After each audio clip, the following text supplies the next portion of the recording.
لله الذي أرسل رسوله بالهدى ودين الحق ليظهره على الدين كله ولو كره المشركون.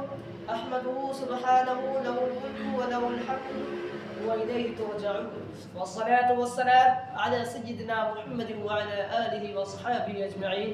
أما بعد، قال الله تعالى في القرآن المجيد والفرقان الحميد: أعوذ بالله من الشيطان الرجيم. بسم الله الرحمن الرحيم.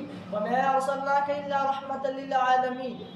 محترم بزرگ اور دوستوں، جب دعائے خلیل اور نبیت مسیحا سے نور ہدایت فارا کی چوٹیوں پر جلوہ گر ہوا اور اپنی ضیاء پاش کرنوں سے ساری دنیا کو منور کرنے لگا، اس وقت دنیا انتہائی نازک مرحلے سے گزر رہی تھی۔ خدا کی زمین پر کفر و الحاد کا ڈنکا بج رہا تھا۔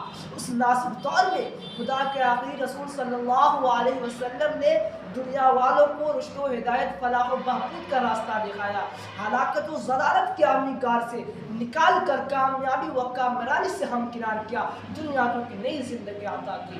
دنیا والوں کو چاہیے تھا کہ آپ کی آواز پر لبیک کہے اور دنیا سے اسلام سے وابستہ ہو جائے، لیکن وہ احسان شناسی کے بجائے احسان فراموشی پر اتر آئے۔ پیغمبر اسلام اور متبعین اسلام کو طرح طرح کی زائیں پہنچائی گئی اور ان کو ہر طرف مشت ستم بنایا گیا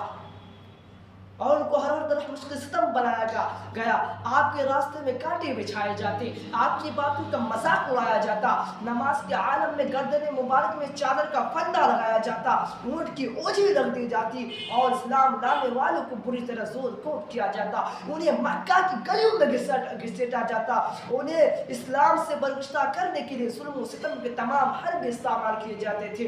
مکہ والوں کا ظلم یہاں تک بڑھا کہ آپ کو اور اپنے اصحاب سمیت مکہ چھوڑ کر مدینہ ہجرت کر جانے پر مجبور ہونا پڑا۔ اگر آپ صلی اللہ علیہ وسلم چاہتے تو دشمنوں کے حق میں بددعا فرماتے، اور دنیا نے جو نظارہ عاد و سمود اور دیگر نافرمان قوموں کا قہر خدا بندی کے وقت کیا تھا، وہی منظر پھر ایک بار نگاہوں کے سامنے آ جاتا، لیکن قربان چاہیے آپ کے ذاتی گرامی پر جنہوں نے کبھی بددعا نہ فرمائی۔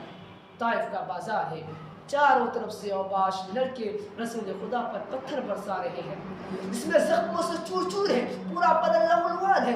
وجہ صرف اتنی تھی کہ آپ نے دنیا کے غم کرتے ہوئے انسانوں کو خدا کے سچے اور سیدھے راستے کی طرف بلایا تھا۔ سینکڑوں معبودان باطل کی پرستی چھوڑ کر معبود واحد کی بارگاہ میں سر تسلیم خم کر دینے کی دعوت دی تھی۔